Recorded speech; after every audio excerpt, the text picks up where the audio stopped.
On a beaucoup d'internautes qui se posent la question des causes qui ont amené à ces attentats. On a une question de Yasser.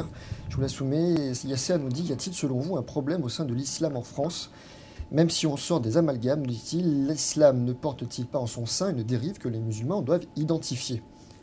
Non, je crois qu'aujourd'hui, la question, c'est celle de la sécularisation des religions dans les sociétés contemporaines. Et c'est vrai qu'il faut absolument qu'on ait un islam, l'islam modéré, qui réaffirme son attachement à la République. Et je crois que c'est très important. Ce qu'on a demandé à toutes les religions de France, ce qu'on a demandé aux catholiques, ce qu'on a demandé aux juifs, on le demande aujourd'hui aux musulmans de France de manière vraiment très très criante. C'est-à-dire qu'il ne faut pas qu'il y ait ne serait-ce qu'une petite, une infime partie des musulmans de France qui ne s'inscrivent pas dans un processus conforme aux principes de la République. Non, mais je vais vous donner un exemple, parce que là, on parle en théorie. J'en ai un exemple. L'interdiction de la burqa, aujourd'hui, c'est un principe républicain. C'est l'égalité entre les hommes et les femmes. Et c'est aussi le principe qu'en France, on ne se présente pas le visage couvert, parce que nous sommes le pays des Lumières, parce que nous avons une tradition humaniste. C'est un, j'allais dire, tabou français. Mais c'est dans notre cœur de notre identité. Et ça doit faire l'objet d'une condamnation unanime de tous les musulmans de France. On dit bien entendu, mais ça n'est pas le cas. Et aujourd'hui, vous avez des femmes qui sont multirécidivistes et qui enfreignent la loi. Je pose la question un peu différemment. Est-ce qu'on peut mettre en cause l'islam, pas forcément comme religion, mais considérer qu'au sein de l'islam, il y a un problème qui se pose et qu'il faut identifier et qu'il faut condamner, il y a des raisons profondes, des racines profondes au sein de la religion islamique. Je suis totalement d'accord avec le Premier ministre quand il dit qu'on est en guerre contre l'islam radical, c'est-à-dire une forme dévoyée d'islam qui appelle aujourd'hui au terrorisme et à la guerre. Moi, j'étais en Irak à la fin du mois d'août, parce que vous savez peut-être que j'ai pris l'initiative de créer un groupe d'études à l'Assemblée nationale, qui est devenu d'ailleurs le deuxième plus important des groupes d'études de l'Assemblée nationale en quelques mois, ce qui montre la sensibilité du problème.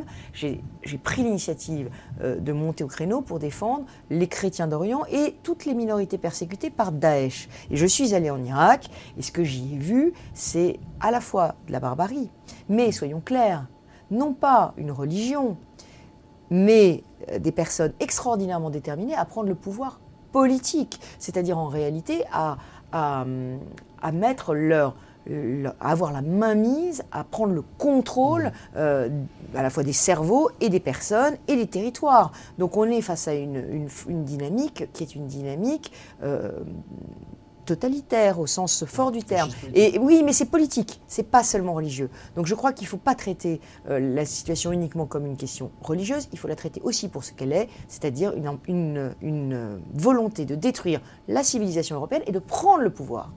Certains internautes se demandent si ce qui se passe aujourd'hui en France n'est pas aussi la conséquence de l'intervention de la France en Irak, l'intervention actuelle. Qu'est-ce qui compte? C'est l'intervention actuelle ou c'est l'intervention américaine qui a complètement disloqué un pays? C'est pas du tout la même chose. La France aujourd'hui en Irak intervient pour protéger des populations qui sont envahies. Enfin, il faut aller, je vous dis, il faut aller dans le Kurdistan irakien, il faut aller voir les femmes yazidis qui sont enlevées à 13 ans, vendues, violées. Il faut voir les personnes qu'on a renvoyées dans la montagne pour qu'ils meurent de faim et de soif par 40 degrés. Enfin, je veux dire, la France est en lutte contre la barbarie dans le monde. Et d'ailleurs, ce qui est intéressant de voir, pourquoi il y avait 50 chefs d'État à la manifestation de dimanche à Paris, c'est parce que la France, c'est plus que la France, c'est plus qu'un petit pays. C'est la France, c'est ce pays qui, dans le monde, va se faire rempart contre le fanatisme et le terrorisme. C'est la France qui intervient en Mali, c'est la France qui intervient en Centrafrique. C'est la France qui aurait dû intervenir en Syrie, par exemple ? Alors en Syrie, la question est très très délicate, vous l'avez bien compris, parce que les choses ne sont pas en noir et blanc. On a un régime qui était un régime totalitaire, qui était le régime d'Assad, qui a quand même, j'allais dire, provoqué des centaines de milliers de morts dans sa propre population, qui se rebellait. Et on avait une opposition à Assad qui s'est révélée être le nid. Parce qu'on l'a pas soutenu, c'est ce que disent beaucoup de gens. Non. Il y avait deux oppositions en Syrie. Il y avait soi-disant une opposition démocratique, mais qui était très faible politiquement et très peu organisée, et une autre opposition qui était en réalité le terreau des djihadistes et de Daesh. Donc le problème en réalité, c'est qu'on a été piégé par, j'allais dire, cette nébuleuse d'opposition à Assad, Assad étant lui-même un dictateur, lui-même tuant ses propres populations. Enfin, voilà, comme dirait le général de Gaulle, l'Orient, c'est compliqué.